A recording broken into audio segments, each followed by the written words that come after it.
Hello and welcome to this week's episode of For the Love of Chiropractic, Keys of My Success. This week's episode is truly a full circle moment for me. My guest is a very special female chiropractor. She is part of the 100% Chiropractic franchise. She has broken every record in the company history. Highest profitability, highest first day, highest first week, first quarter, and first year.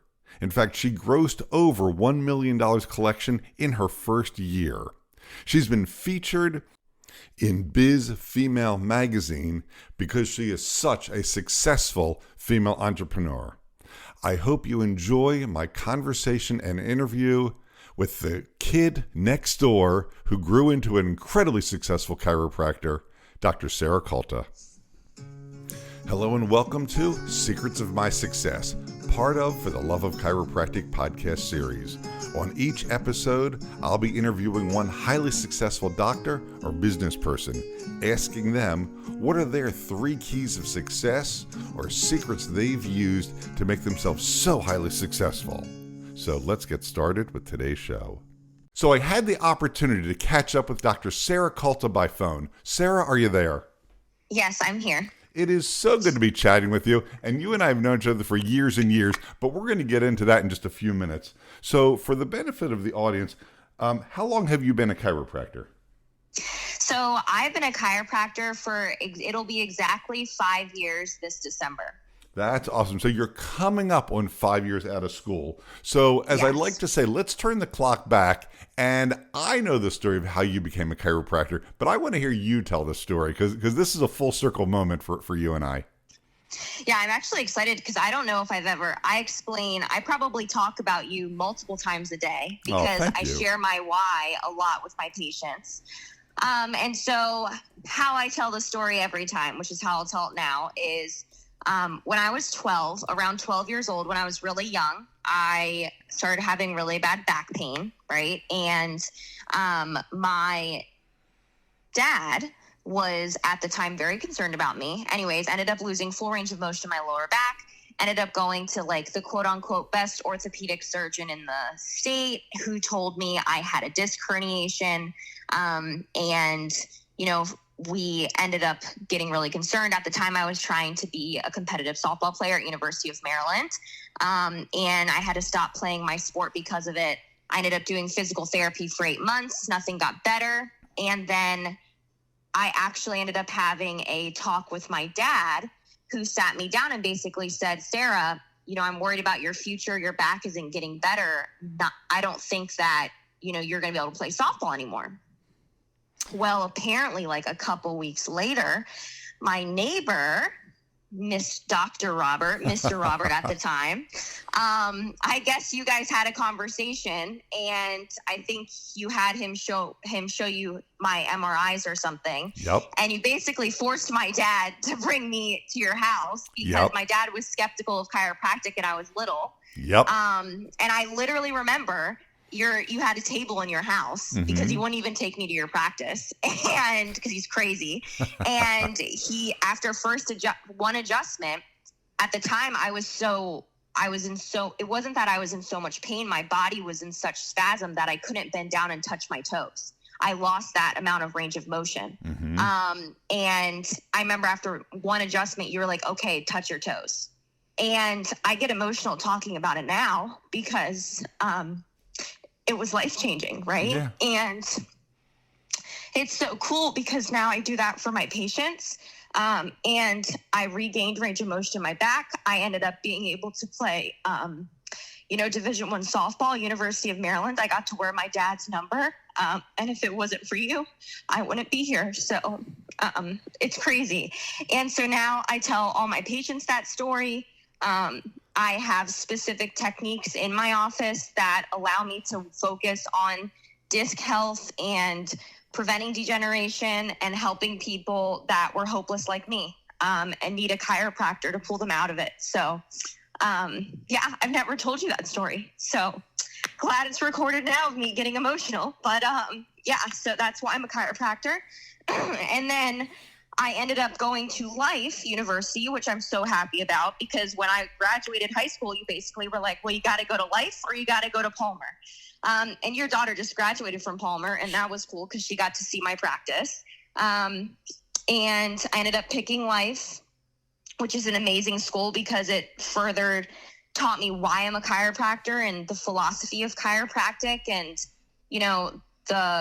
just all of that. And so now I'm practicing in Rockaway, New Jersey. And yeah, I literally tell that story multiple times a day. So it's been really cool to see what that turned into. Well, I am so glad that frankly, I couldn't get a word in edgewise during that story because I was sitting here tearing as you were telling the story. Because I remember it vividly, frankly, identically the way you told the story. I said to your dad, let me take a look at Sarah. We got nothing to lose. I'm not going to hurt her. Yeah. But let's see what's going on.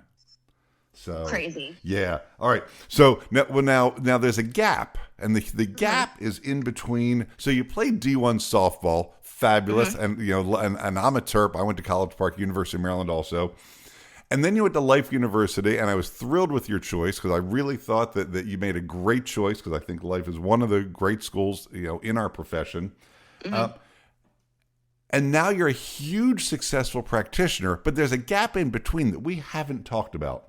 So as you got out of chiropractic school, did you associate or did you open right up? What happened? Yeah. So how did it start? So basically I associated, but the only reason I was associating was actually because my practice was in build out at the time. So I was part of a club on campus. That club ended up being with the company that I'm with right now, which is 100% chiropractic. I only joined them just because they help teach you how to adjust. So there was no plan to, honestly, number one, I didn't really have a plan to open a practice right out of school. And I ended up meeting one of my other mentors. His name's Dr. Nico. I ended up working with him, and we got to know each other, and he sat me down one day and was just like, what is your plan after you graduate? And I said, well, I'm honestly, I'm probably going to move back up to Maryland and associate. And he was basically just like, I think you're too talented to do that. I think you can open your own practice. So I started to learn about that. I learned about the company. I wanted to know what resources they had to help me because you aren't taught how to run a business in chiropractic school. And so I was really privileged because when I peaked, at Life, we have, they call it peak. So it's about 6 months where you go and work in an actual clinic. At my peak, I ended up doing it in his practice, and he and my other mentor, Dr. Joe, ended up training me actually during COVID. So I was peaking while COVID shut our schools down. Wow. So I almost didn't get to walk across the stage because the people that graduated the quarter before me actually got theirs canceled. So during that time, I not only got to see actually have one-on-one training, but in all of the logistics and administrative work of the business. But I also got to see a practice go through turmoil during a time when, most businesses didn't survive. Oh yeah. And so I was so lucky that I got that experience. I look back at it now, I'm like, thank God. And so I ended up signing papers. During that time, I started looking for leases. And then my practice, I graduated December 2020. After all of the lease work and all of the build out, I ended up then, deciding to open, obviously. And then I opened December 2021. So almost exactly 5 days from graduating chiropractic school. Wow. That's awesome. All right. So now let's fast forward a little bit. Tell me about what makes your practice that you have now unique, the practice that you have built. Yeah. So I think there's a couple things from a chiropractic, right? There's two things, right? It's the actual business itself. It's the vibe of the practice, the people that we have in it. I opened the practice when I was 26 years old. And so innately the staff that I have is also very young. right? And so we have an energy in our practice that I think is very unique to our practice. It is very high energy. I have always hired people that want to be in the practice. I tell my employees, I've literally told them, if you ever decide this isn't where you want to be, all I need to know all I need you to do is tell me, and we'll help you transfer out and have me bring someone new in. But I really mean that, because if your employees themselves do not have a chiropractic why, they shouldn't be working with you. Yep. And so we've created this really cool experience where my team, like not even just my chiropractors, but my actual chiropractic assistants can pretty much sit down and tell you why you need chiropractic, to the point where they don't, but we'll sometimes pull up patient x-rays right before the patient comes in. We talk about why they're here, and I'll pull them up and I'll say, hey, like, what is wrong with this person? Why are they here? And they're at the point now where they've been with me so long, they can almost read x-rays. And it's so important, because they need to understand what you do, why you do it, and why they should also be holding your patients accountable. So then that transfers into what we do, which we specialize in curvature correction. It's funny because I don't even like using the term corrective care anymore, because I think it's very overutilized, unfortunately, in our profession.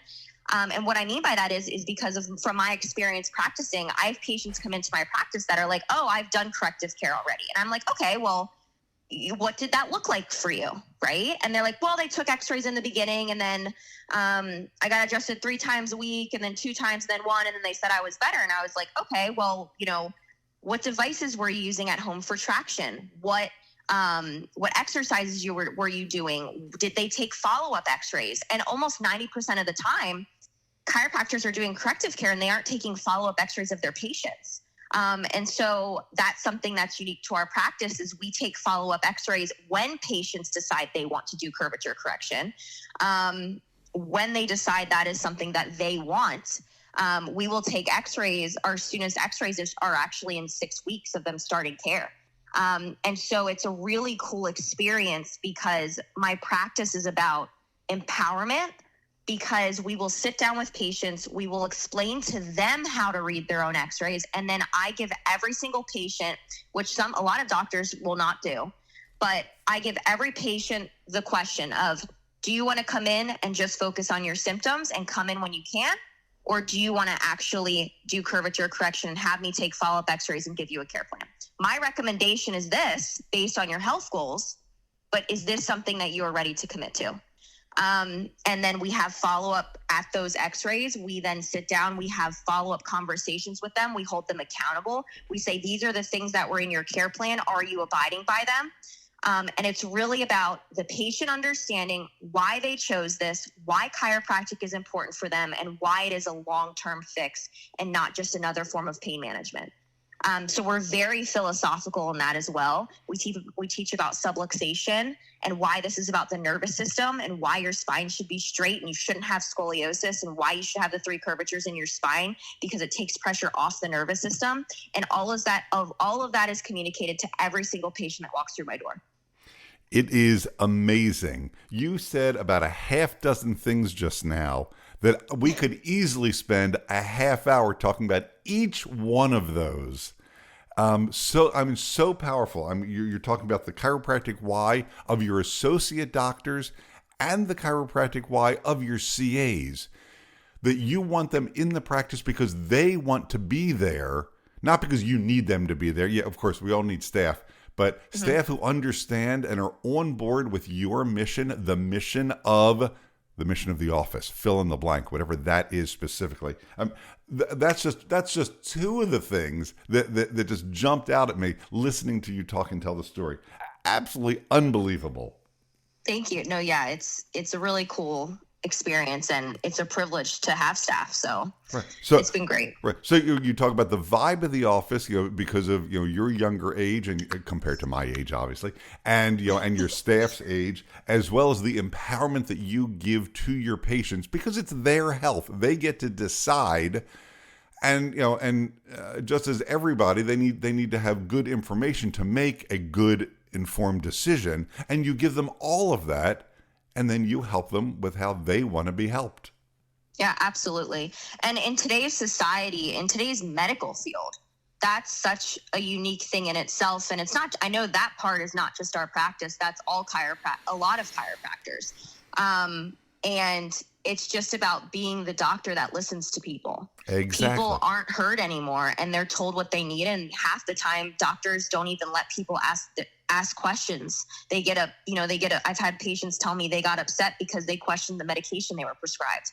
And frankly, it's BS. And so as chiropractors, as people listening to this, it's about standing up and giving people a safe space, and then educating them and guiding them in the direction that's going to benefit them the most. Exactly. And that's what the mission is.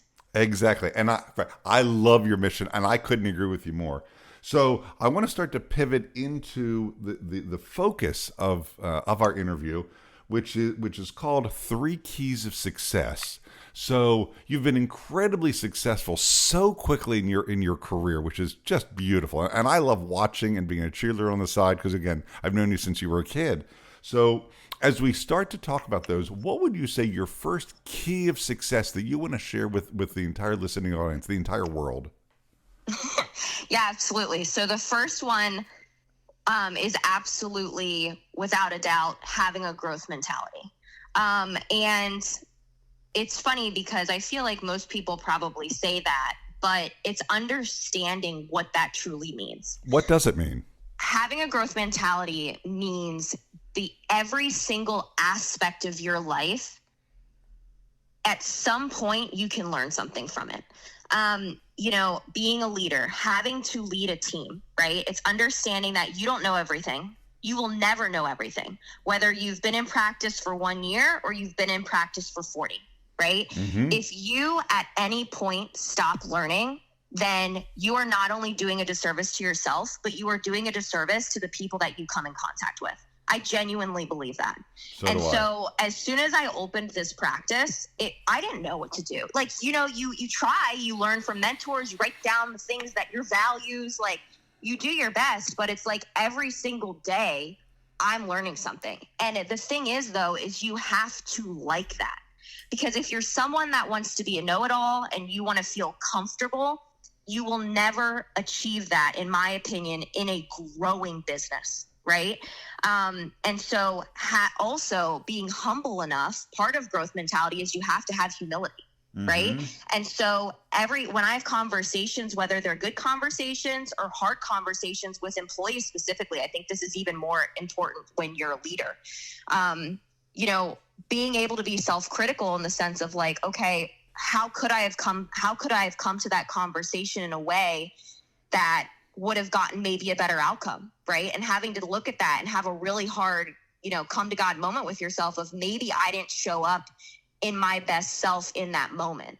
But then doing that in every aspect, right? And then the other thing too is you'll hit times in your career where you do hit all of the numbers, profitability wise you want. And then you sit there and you're like, well, what now? Right. Mm-hmm. And it's about being able to make sure, even when your practice is doing well, even when you're making money, even when all your patients are happy, still making sure you and your staff are looking at ways to continue to improve, to continue to make the machine more efficient, to mm-hmm. continue to give more to your patients. How can we push? And being able to do that in a way that also still practices gratitude for how far you've come. And that's something I'm still learning today, is not being content, but you still have to have gratitude. And so number one, of course, is growth mentality in everything you do. Okay. So if that's one, I can't wait to hear number 2. Number 2, I feel isn't as flashy, but still important, which kind of bleeds into that, which is knowing your numbers. This is something that was constantly, I don't even think of the phrase, but something that's always been said to me, which is if you do not intrinsically know the numbers of your practice mm-hmm. down to the detail, yep. you cannot make goals. You cannot control your practice. Correct. Something that I've learned is whenever you feel overwhelmed, right? Like whether your staff is feeling overwhelmed, whether you're feeling overwhelmed as a person or as a leader or as an owner, it's from a lack of clarity. And the more clarity we can give those that we lead, and the more clarity we can give to ourselves, the better. And that means being able to make sure you know your QuickBooks, you know how much your expenses are, having actual traceable KPIs, right? Price per visit, amount of new patients, your conversion rate to a care plan, the amount of people that just stay within your practice, conversion rate, meaning a patient comes in, how many of those people are actually doing corrective care, right? If your conversion rate sucks, are you good at educating? Are you finding value? Are you showing people the value in what you offer? What are the conversion rates for your CAs? How we have KPIs that track simply, it's from, okay, a CA calls a new patient. They scheduled a new patient on the schedule. What is the % show rate for every individual CA that schedules someone, right? Yep. What is the connection they're making? All the way to the end of, okay, I hand off to a CA to have a financial conversation. What % of those people are doing what they told me they would do, right? And so having all of those objective KPIs are so important. And it's not just those, we have tons of them, because they allow you as an owner to really see your practice without having personal emotional attachment to it, and then being able to use those to navigate to figure out where your next move needs to be. So second would be know your numbers in and out. You have no idea. So I'm blessed to be able to also consult on 2 practices. And you have no idea the amount of other people that I've talked to that don't even know what their overhead is. Oh, yeah. And half the time it's because they're either afraid to look at it or they don't even know how to calculate it. Yep. And it's like, well, how are you even supposed to be pushing towards a goal if you don't even know what your bottom line is?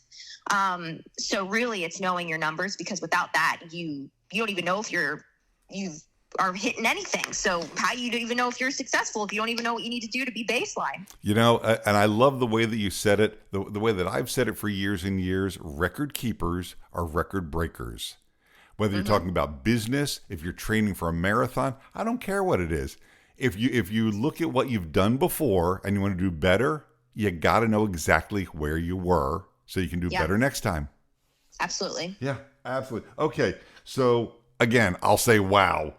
Growth mentality, know your numbers. And again, each of those we could spend an hour on, let alone the half hour we talked about before. So what's number 3? Yeah, number 3 is actually my favorite. And I don't know if you've ever heard this saying. I feel like it's kind of popular, but it's the saying that I actually repeated to myself multiple times for the year that my practice was being built, which is burn your boats. Have you heard this saying before I explain have, but go on, but talk about it more. So it's the idea. Yeah, I feel like it's a pretty popular saying, but my one of the people that I'm still good friends with right now, I was a young student in chiropractic school, and he was like, it wasn't a seminar. He was doing a training, and he talked about how his practice was successful. And he literally said, like, you have to burn your boats. And it's the idea that when Vikings used to go to war, they would ride their ships like across the ocean or whatever, come up on shore, and they would burn their boats so there was no chance of retreating. They were either going to die or they were going to succeed. Yep. And like I've talked with a lot of other young business owners, and to actually believe that, it means when you are struggling, when you are down, because business ownership will be the hardest freaking thing you ever do. And I always laugh because I say that to every young business owner that I meet, and I know they blow me off. And sometimes, honestly, I even blew it off too before I opened. I was like, yeah, whatever. Maybe this person's soft. Like, I can do better than them, right? It is the hardest thing you will ever do. And no part of me ever, in my darkest times, in the lowest lows, has been like, well, I could always close. Right. And the craziest thing is again, I've talked to many business owners, and I know in the back of their head, they're like, well, file for bankruptcy. Your credit score sucks for a while. But we'll go associate. You have to genuinely know there is no out. Yep. Because that is the only way you will push yourself to be innovative enough to succeed. And if you don't truly feel that, you are limiting yourself. Exactly. Even if you still have a profitable practice, you will never be where you could be if you think there is an out. And so burn your boats, dive in, still be smart, obviously. But when I made decisions, I was like, there's no backing out. I'm in this for the long haul. And I still think about that a lot. You have left me absolutely speechless. I'm not even going to comment on that because I agree so much. All right. So having shared the things you've shared, and time is starting to get away from us.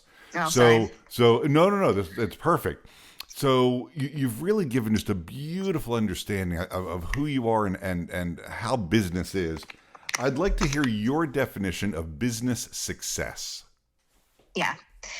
Business success is having a business that is sustainable, is in alignment with your values, and gives you a source of life freedom.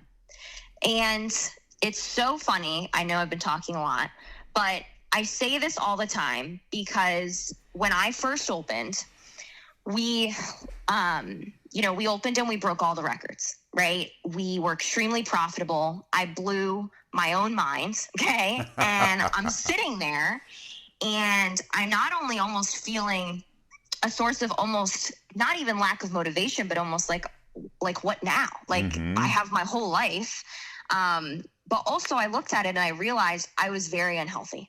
Okay. On paper, my business was one of the most successful practices that has been in our company. And I was feeling burnout. I was not eating the way I was supposed to. I was very stressed out. I was sacrificing myself in order to have a quote unquote healthy, sustainable practice. Okay. And I had to learn the hard way, but also very luckily, very early on in my career, because I think people also unfortunately learn this the hard way a lot later, which is no one opens a business, in my opinion, that wants to, how do I explain this? We always talk about like the grind, right? But there is a way to have a business that serves you and serves the people, meaning the public, right? And so having a practice that allows you to not only, and this will go into the next thing, but not only, do what you want to do, which in chiropractic is like to give, to do, to love, to serve, right? Out of a sense of abundance.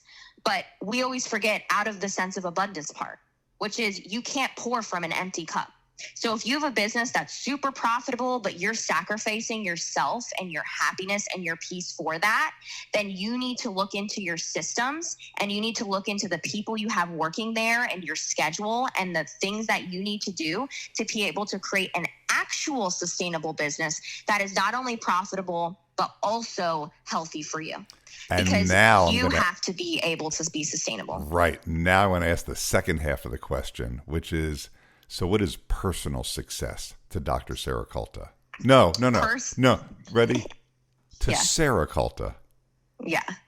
So personal success, I used to think was about like awards, recognition, hitting goals, like people coming up to you and saying like, good job, like truly.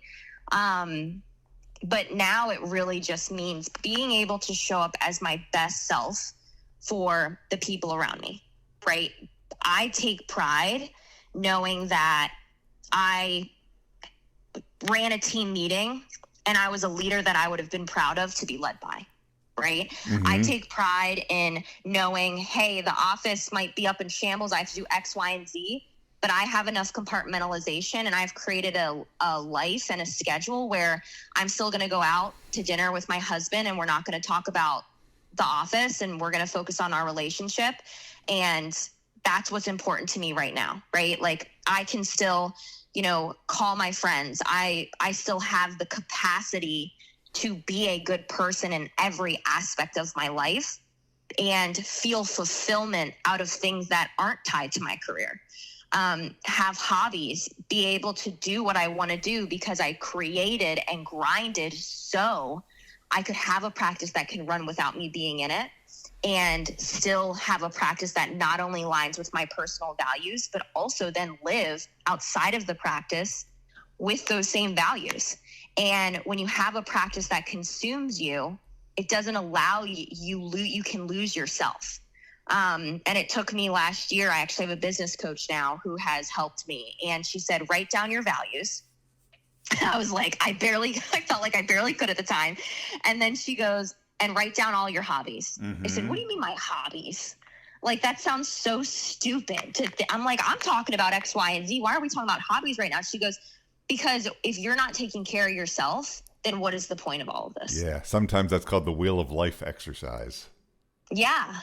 And so really it's about being able to create a space where your life aligns with your values and you can live to those. And as a result, if you're living in alignment with your values and yourself, then you're going to have a positive impact on all the people around you that you love. And being able to constantly be committed to that. And again, growth mentality comes in here. I don't ever want to feel stagnant. And so I take pride when I can have a good day and I know that I showed up the best way I could on that day. So, Sarah, we have about 3 minutes left and I have 2 more questions I have to ask you.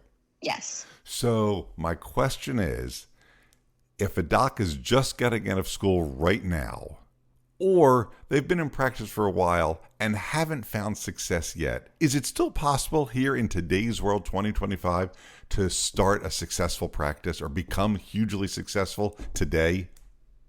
Oh, absolutely. You absolutely can. I feel like yes is the answer. Yeah, I think so too, but I had to ask. All right. So if somebody's listening to this, and again, the listening audience is literally around the world, and they've said, man, you know what?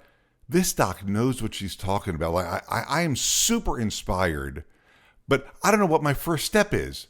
What would you say to that person? What is their first step? Yeah, so this is something that I actually talk a lot about, and it might be something that's kind of funny because I feel like a lot of people, their first step that I was told was like, oh, go shadow people, go learn as many techniques as you can, go figure out, the type of doctor you want to be, which PS, there's no way you could know that in my opinion until you've literally been in practice. But my first step is my recommendation for your first step is to not only obviously know intrinsically what your chiropractic why is, which I think if you're at the point where you're about to graduate, you probably know that. But more importantly, if you're going to open a business, you have to ask yourself, what is my why for why I want to be a business owner? And this is a kind of taboo question when you're coming out of chiropractic school and you're like on fire. Because a lot of times I think we also want to think, my passion for chiropractic, that's going to get me through, I'm a good doctor, right? And, like I said, and I don't mean this in a negative way, but, business ownership will push you to your limits in a way you have never experienced before. So my why for business ownership, for example, is I like to take something that had never existed before and create systems and create an environment that aligns with my mission, right? Mm-hmm. I'm proud of the fact that I put a team together like I did and we created what we created, right? Mm-hmm. And at the end of the day, I like building things and I like growth and I like being challenged. And so you have to have a why of why you are choosing this, because it cannot be money, because you will be killing yourself making a crap ton of money and surprise, you can still not feel fulfilled. Mm-hmm. So you have to know why you are choosing to start a business and not just be an associate, because anyone can be a great chiropractor and change a ton of lives and work for someone else and make 6 figures. Why do you want to be the one that has their name on the door for everything that has nothing to do with pride and ego? So that's my recommendation. I am sitting here shaking my head. Yes, listen to everything that you're saying. So, Dr. Sarah Calta, I can't thank you enough for taking the time, making the time, sharing all of this incredible knowledge and information. Thank you so much for being part of the podcast. Of course. Thank you for asking me to be here. This was fun. And I hope we'll talk again soon. Absolutely. All right. Bye-bye. Bye. All right, and that's our show for today. If you have a question about today's show or your own practice, feel free to reach out at fortheloveofchiropractic.com. Before making changes to your practice, be sure to seek legal advice regarding those changes and regulations in your state. For the Love of Chiropractic is an RGF production, all rights reserved. And thanks for listening. Original music provided by Hunter Rich Music.